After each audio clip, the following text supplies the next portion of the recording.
دلاور فگار کی لکھی ہوئی نظم کلاس فرسٹ ایئر میں لوکل بس سے اس کا دوسرا بند ہے۔ گاڑی میں ایک شور تھا، کنڈکٹر آگے چل، کہہ دے خدا کے واسطے ہاں ٹھیک ہے ڈبل،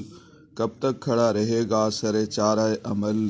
لڑنے کی آرزو ہے تو باہر ذرا نکل، تجھ پہ خدا کی مار ہو اسٹارٹ کر دے بس، دو پیسے اور لے لے جو دولت کی ہے ہوس۔ شاعر مقامی بس کی اندرونی منظر کشی کرتے ہوئے لکھتا ہے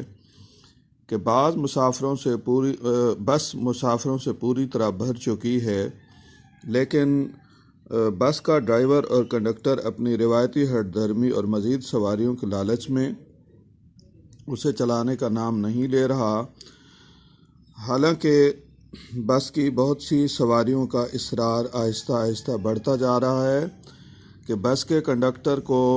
بار بار اور باری باری چلنے کی ہدایت کی فرمائش کریں، حتیٰ کہ بعض مسافر تو اسے خدا کے واسطے بھی دے رہے ہیں کہ وہ کنڈکٹر کی منتیں کریں کہ خدا کے واسطے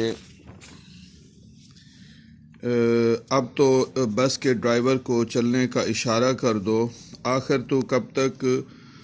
بس کو چلانے کا جھانسا دیتا رہے گا۔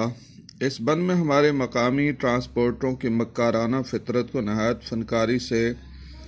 آئینہ کیا گیا ہے کہ وہ مسافر کو سوار کراتے وقت یہی تاثر دیتے ہیں کہ وہ ابھی چل پڑیں گے، لیکن بعد میں دیر تک ان کو چلنے اور نہ چلنے کے عذاب میں مبتلا رکھتے ہیں۔ ان کی کوشش ہوتی ہے کہ بس کی گنجائش سے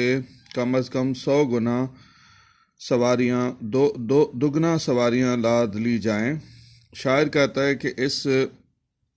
منافقانہ طرز عمل سے تنگ آئے بعض گرم مزاج مسافروں نے تو آستینیں چڑھانا شروع کر دی ہیں۔ کنڈکٹر کو بس سے باہر نکل کر مقابلہ کرنے چیلنج دیا گیا ہے۔ کچھ مسافر جو لڑنے کا مزاج استطاعت نہیں رکھتے، انہوں نے بھی بس کے عملے کی بے حسی پر کنڈکٹر کو بد دعائیں دینا شروع کر دی ہیں کہ خدا تجھے غارت کرے، تجھ پر اللہ کا عذاب نازل ہو۔ بلکہ کنڈکٹر کے بعض مزاج شناسوں نے تو اسے زیادہ کرائے کا لالچ بھی دینا شروع کر دیا۔ غرض یہ کہ بس کے تمام مسافروں کی دلی خواہش ہے کہ بس جو عرصے سے رکی ہوئی ہے بس اب کسی طرح چل پڑے۔ اس خواہش کی تکمیل کے لیے وہ حسب توفیق رویہ اختیار کیے ہوئے ہیں۔ بسوں کی اسی سستی اور عملے کی ہٹ دھرمی سے تنگ آ کے ایک مزاح نگار نے اقبال کے شعر کی کچھ یوں پیروڈی کی: خدا تجھے کسی کار سے آشنا کر دے، ہمارے شہر کی بسوں میں اضطراب نہیں۔